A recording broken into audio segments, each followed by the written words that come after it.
هي الحلقات تحفظني بآيات من القرآن، هي الحلقات تملأني بحب المصطفى العدنان، هي الحلقات تحفظني بآيات من القرآن، هي الحلقات تملأني بحب المصطفى العدنان، وأخلص نيتي دوما لرب واحد ديان بروح ملؤها طهور.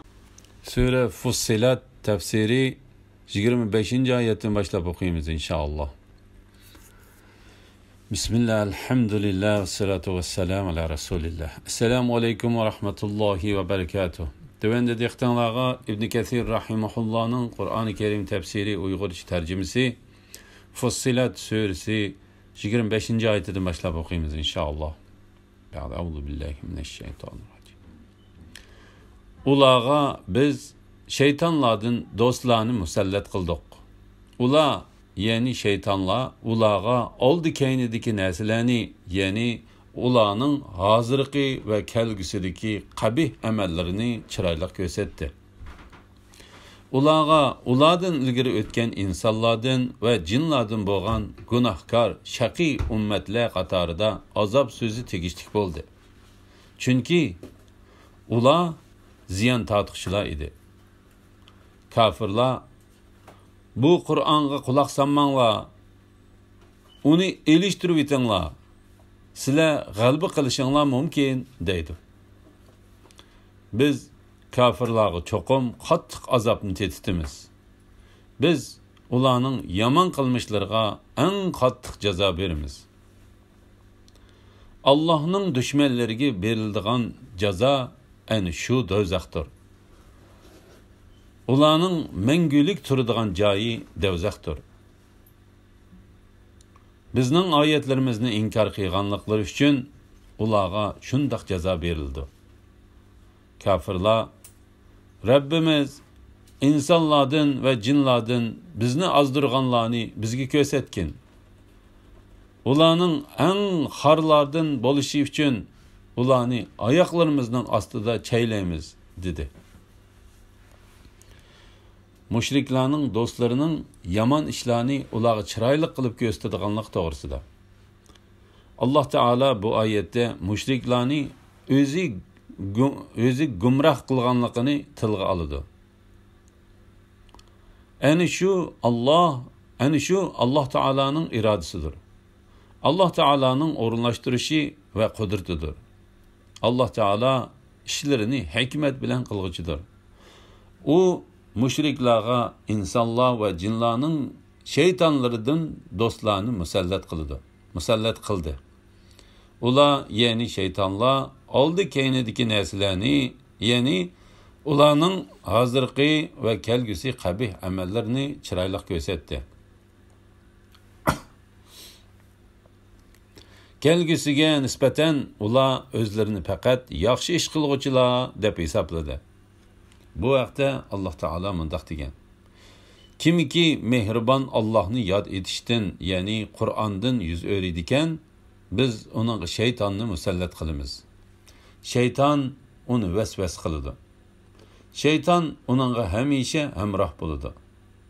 Shek shubhisizki shaytonlar ularni, ya'ni azg'un kuffarlarni to'g'ri yo'ldan to'sidi. Ular bo'lsa o'zlarini to'g'ri yo'lda deb gumon qiladi. Ulardan ilgari o'tgan insonlardan va jinlardan bo'lgan gunohkor, shaqiy ummatlar qatorida azob so'zi tegishli bo'ldi. Ya'ni ulardan ilgari o'tgan insonlardan va jinlardan bo'lgan gunohkor, shaqiy ummatlarga tegishli bo'lgan azob so'zi mushriklarga tegishli bo'ldi. Chunki ular ziyon tortquchilar edi. Ya'ni mushriklar ve ilgirki ümmetler ziyankarlıkta ve halakette beraber buldu.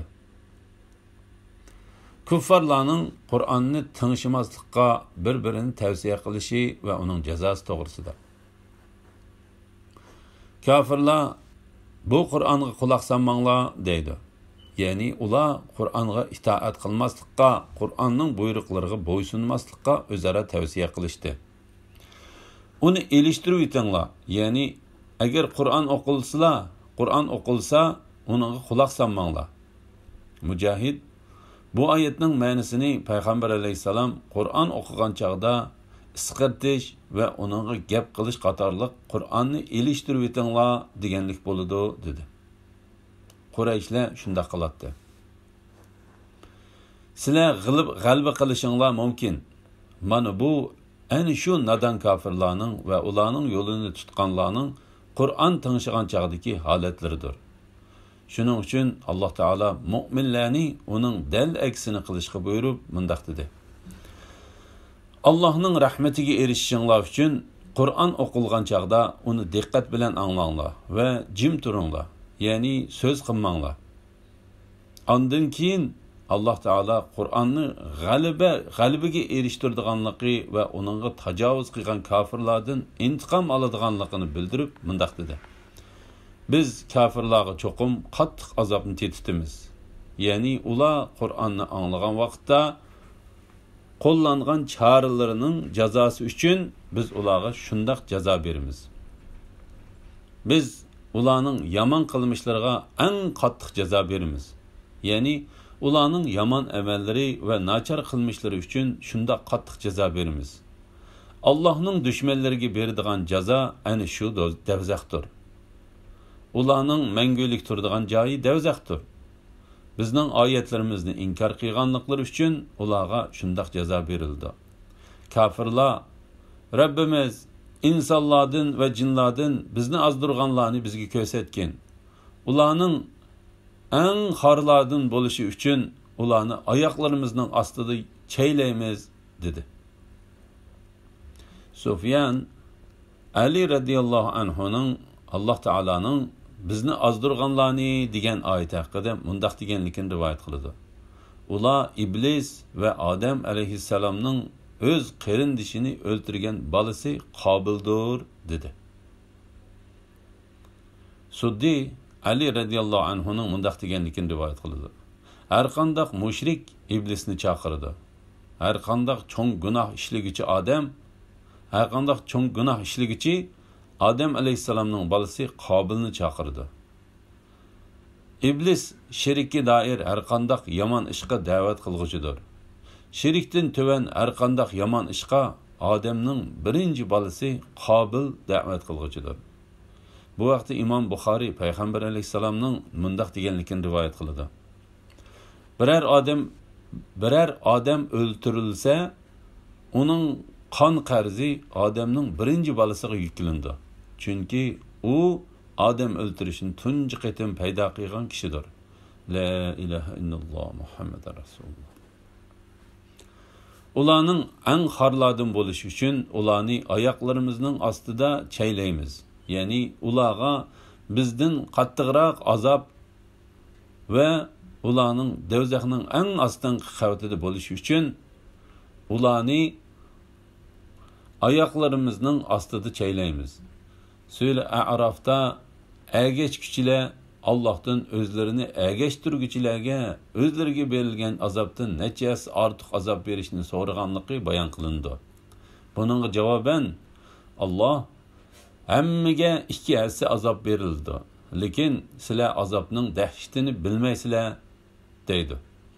Ya'ni Alloh ularning har birining qilmishi va buzg'unchiligiga qarata loyiq azob oqibat berdi. Bu haqda Alloh taolo mundaq deydi. Kafir bo'lganlarga va kishilarni Allohning yo'lidan, ya'ni dinidan to'sqanlarga ularning qilgan buzg'unchiliklari uchun azob ustiga azob qo'shib, ziyoda azob qilamiz.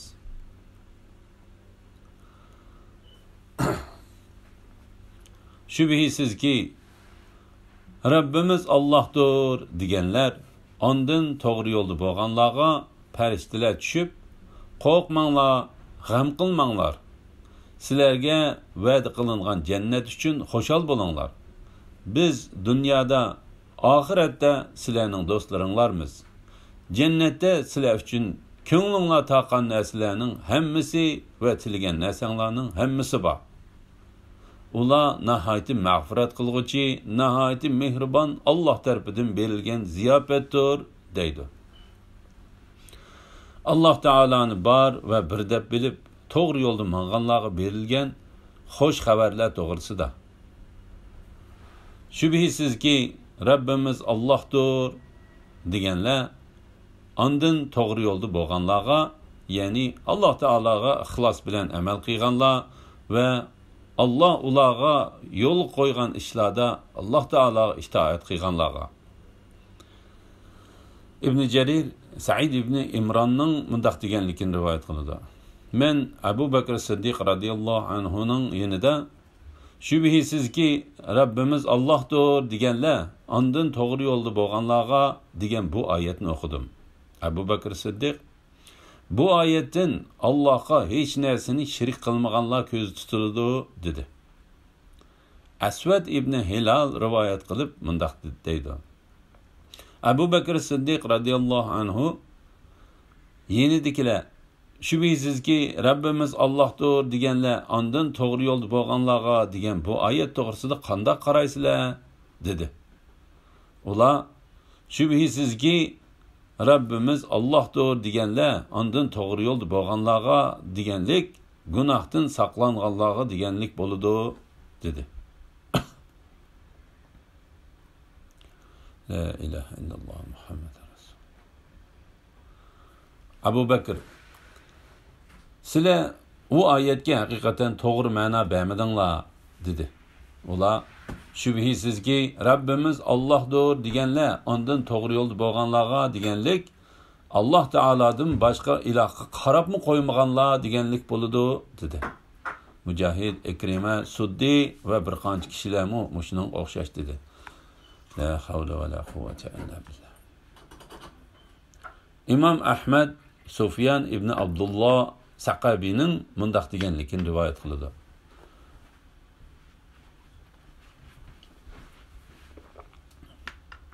Men ey Allohning payg'ambari, men o'zimga chin tutqi qilgudek biror ishni menga deb bergin dedim. Payg'ambar alayhisalom Rabbim Allohdir degan, ondan to'g'ri yo'lda bo'lgan dedi. Men ey Allohning payg'ambari, mening qandoq amalni qilib selishimdan bak ansirayman dedim. Payg'ambar alayhisalom tilining uchini tutib turib, buningdan bakrak ansirayman dedi. Bu hadisni İmam Tirmizi ve İbn Majah rivoyat qilgan. La ilahe illalloh Muhammad Rasululloh. Bu hadisni İmam Muslim ve Nasa'i Sufyan ibn Abdullah Saqafi'den mundaq rivoyat qildi. Men ey Allohning payg'ambari, menga islomda senden keyin hech kimdan so'ramay amal qiladigan so'zni deb bergin dedim. Payg'ambar alayhisalom mundaq dedi. Alloh Taologa iymon keltirdim degan, ondan to'g'ri yo'lda mangan dedi. Farishtalar tushib, Mujohid, Suddi, Zayd ibn Aslam ve onun oğlu bu vaqtda mundaq dedi. Ya'ni ular jon uzayotganda farishtalar tushib, qo'rqmanglar deydi.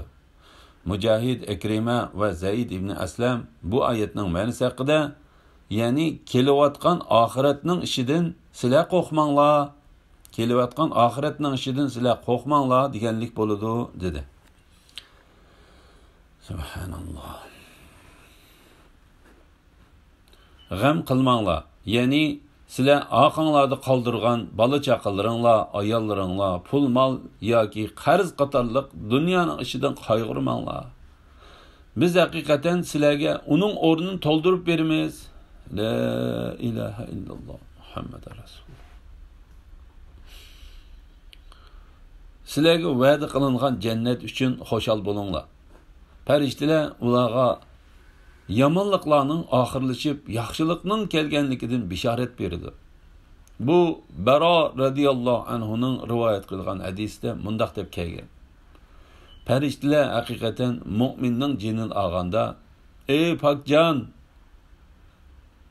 siz gullandirgan pok tandan chiqing. Sizga tayyorlangan rohat, farog'at va yaxshi rizq tarafga, sizdan rozi bo'lgan Rab tarafga chiqing deydi. Ba'zi tafsirshunoslar mundaq deydi. Farishtalar haqiqatan ularning qishig'a, ular qabrlaridan chiqqan kuni tushidi. ibn Abu Hatem Zayd ibn Aslamning mundaq deganligini rivoyat qiladi. Farishtalar mu'minga vafot bo'lish oldida, qabrisida va qabrisidan chiqarilgan chaqda xo'sh xabar berdi. Bu so'z yuqoridagi hamma so'zlarning ma'nosini o'z ichiga olgan. U nihoyat yaxshi aytilgan ham amaliyatga uyg'un so'zdir. Biz dunyoda oxiratda sizlarning do'stlaringlarmiz. Ya'ni mu'minlarga o'lim kelganda farishtalar ularga mundaq deydi. Biz dunyoda sizlarning do'stinglar edik. Allohning amri bilan biz sizlarni to'g'ri yo'lga boshlaydik. Utuq ato qilatdik va qo'g'daydik. Shundaqla oxiratdami biz sizlar bilan birga bo'lamiz. Biz sizlarni qabrlardagi va surchilingan chog'dagi qo'rqinishdan xotirjam qilamiz. Qiyomat kuni sizlarga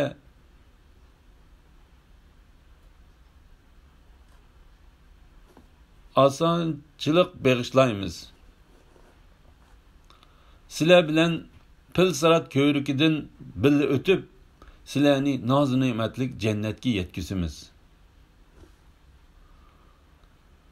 Jannatda sizlar uchun ko'nglingizga taqqan narsalarning hammasi, ya'ni jannatda ko'nglingizga taqqan, ko'zingizga tushgan narsalardan sizlarga xohlagan narsalarning hammasi bor. Va tilagan narsalarning hammasi bor. Ya'ni qanchalik talab qilsanglar, shunchalik erishsizlar. U sizlarning xohlig'ingizlar bo'yicha oldinglarda hozir bo'ladi. Ular nihoyat mag'firat qilg'uchi, nihoyat mehribon Alloh tarafidan berilgan ziyofatdir deydi. Ya'ni bu gunohinglarni mag'firat qilg'uchi Alloh tarafidan sizlarga berilgan ziyofatdir, mukofotdir, in'omdir va in'omdir. Alloh taolo sizlarga nihoyat mehribondir.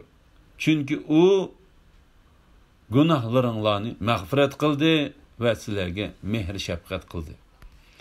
La ilaha illalloh Muhammad rasululloh.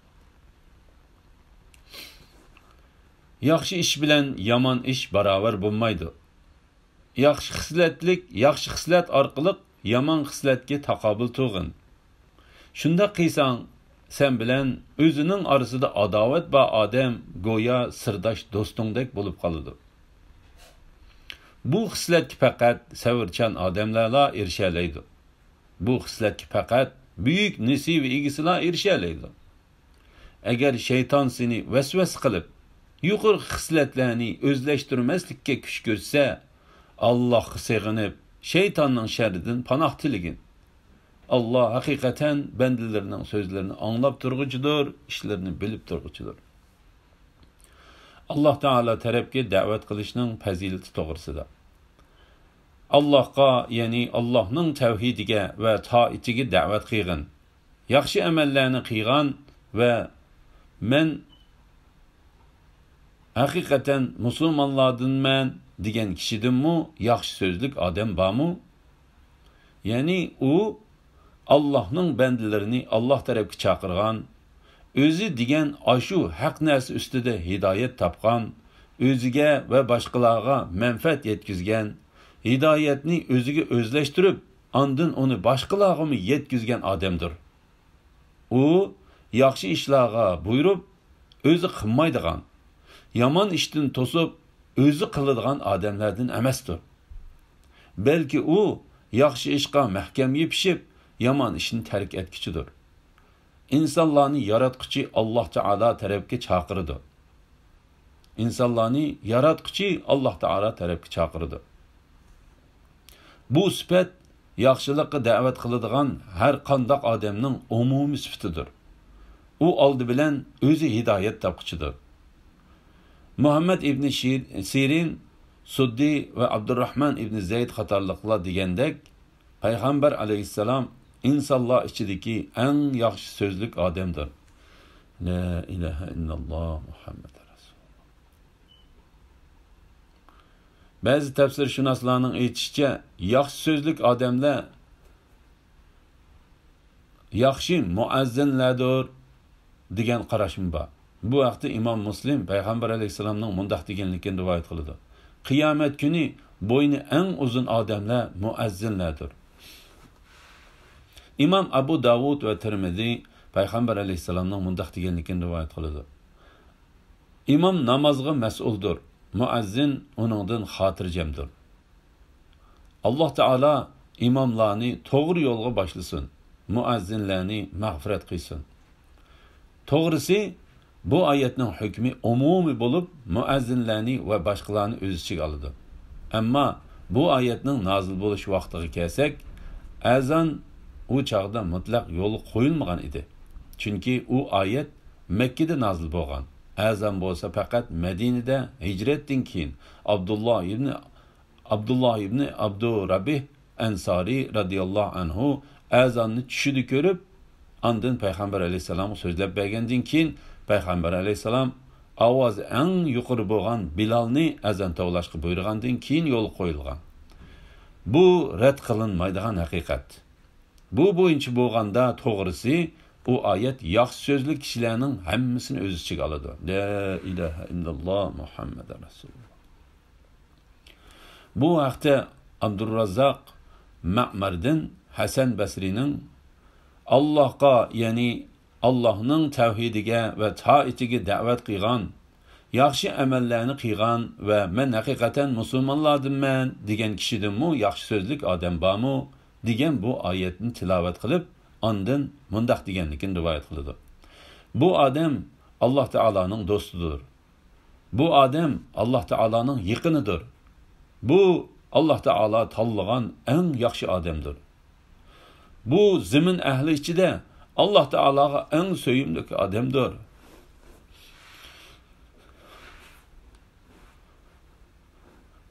U Alloh taoloning da'vatini qabul qildi va insonlarni Alloh taoloning da'vatini qabul qilishga chaqirdi.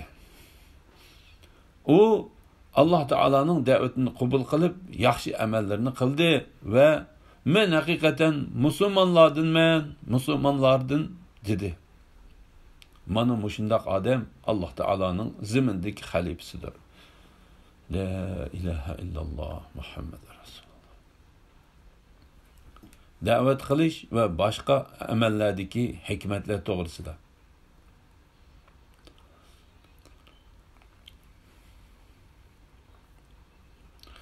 Yaxshi ish bilan yomon ish barobar bo'lmaydi. Ya'ni yaxshi ish bilan yomon ishning o'rtasidagi farq nihoyat cho'ngdir. Yaxshi xislat orqali yomon xislatga taqobil turg'in. Ya'ni kim sana yomonlik qilsa, sen uning yomonligini yaxshilik qilish orqali qaytirg'in. Xuddi Umar radhiyallohu anhu aytgandek, sening haqqingda Alloh taologa osiylik qilgan kishini jazolasang, sen uni Alloh taologa itoat qilgan holda jazolag'in. Shunda qilsang, sen bilan o'zining orasida adovat va odam go'yo sirdosh do'stingdek bo'lib qoladi. Ya'ni sana yomonlik qilgan odamga yaxshilik qilsang, uningga qilgan bu yaxshiliqing uni sana ixlos qilishga, seni yaxshi ko'rishga va sana mehribonlik qilishga ilib boradi. Hattoki u sening sirdosh do'sting bo'lib qoladi. Ya'ni u sana mehr shafqat qiladigan va yaxshilik qiladigan yiqining bo'lib qoladi. Bu xislatga faqat sabrchan odamlarla erisha oladi. Ya'ni bu vasiyatni faqat uningga sabr qila oladigan odamlarla qabul qiladi va uningga amal qiladi. Chunki yomonlikqa yaxshilik qilish insonga ig'ir keladi. La ilaha illalloh Muhammad rasululloh. Bu xislatga faqat buyuk nasiba egasilar erisha oladi. Ya'ni dunyo va oxiratdagi baxt saodatdan to'liq nasib oladigan kishilar bu xislatga erisha oladi. Ali ibn Abu Talha bu oyatning tafsirida Ibn Abbosning mundaq deganligini rivoyat qiladi. Alloh taolo mu'minlarni g'azabga uchragan chaqda sabrchan bo'lishga, nodonlik qilganlarga mehribon bo'lishga va yomonlik yetganda kechirim qilishga buyurdi. Ular shunda qila olsa, Alloh taolo ularni shaytonning yomonligidan saqlaydi. Ularning dushmani ularga go'yo sirdosh do'stdek yaqin bo'lib ketadi. La ilaha illalloh Muhammad rasululloh. Agar shayton seni vasvas qilib, yuqorqi xislatni o'zlashtirmaslikka kuch ko'rsa, Allah'a sığınıp şeytanның şerrinden panoh tiligin. Yani insonlardan bo'lgan shaytonga yaxshilik qilish bilan uni o'ngshig'ilib bo'lishi mumkin. Ammo jinlardan bo'lgan shayton hargiz aldanmaydi. Agar u vasvas qilsa, faqat uning yaratquchisi bo'lgan, uni sana musallat qilgan Alloh taologa sig'inib panoh tilash bilanla uning yomonligidan saqlanqil bo'ladi. Agar sen Alloh taologa sig'inib panoh tilasang ve Allah Teala'ya iltica qilsang, Allah Teala şeytanını senden tosudu ve onun hile mikrisini senden kaytırdı. Ne havle ve la kuvvete illa billah. Peygamber aleyhisselam namazga tursa, hemmini anlıgıcı, hemmini bilgici Allah Teala'ya sığınıp, qoğlandı şeytanның vesvesinden, kibrinden, sihrinden panoh tilayman deydi. Biz yuqorida so'zlaganimizdek, bu ayetning mazmuniga o'xshash ayetlar Qur'on Karimda faqat Sura A'rafda va Sura Mu'minunda kelgan. Sura A'rafda Alloh taolo mundaq deydi: "Afuni do'st tutqin, yaxshilikqa, ya'ni yaxshi so'z qilishga, yaxshi ish qilishga buyurgan. Nadonlar bilan tang bo'lmag'in, ya'ni nadonlarning qiyginini qilmay, ularga muloyim bo'lg'in. Agar shayton sana vasvas qilsa, shaytonning vasvasidan Allohga sig'inib panoh tiligin. Allah hakikaten sözünü anlap turgucudur, işini bilip turgucudur." Sura Mu'minunda Allah Teala mundaq deydi: "Ularning qilgan yomonligiga afu qilish bilan yaxshilik qilgin. Ularning seni sifatlashlarini, ya'ni ularning sana qilgan masxarasini biz obdan bilamiz. Aytqinki, Rabbim sana sig'inib shaytonlarning vasvasalaridan panoh tilayman. Rabbim sana sığınıp, şeytanlarının bana emrah buluşundan panoh tilayman." Elhamdülillah, yukarıda Sure Fussilat tefsirinden 36. ayetkiçe anladınlar. Ahirini keyin qitimliq o'qishimiz davomlashtiramiz inşallah. Ve sallallahu ala Muhammad ve ala alihi ve sahbihi ecmaîn. Esselamu aleyküm ve rahmetullahi ve berekatuhu.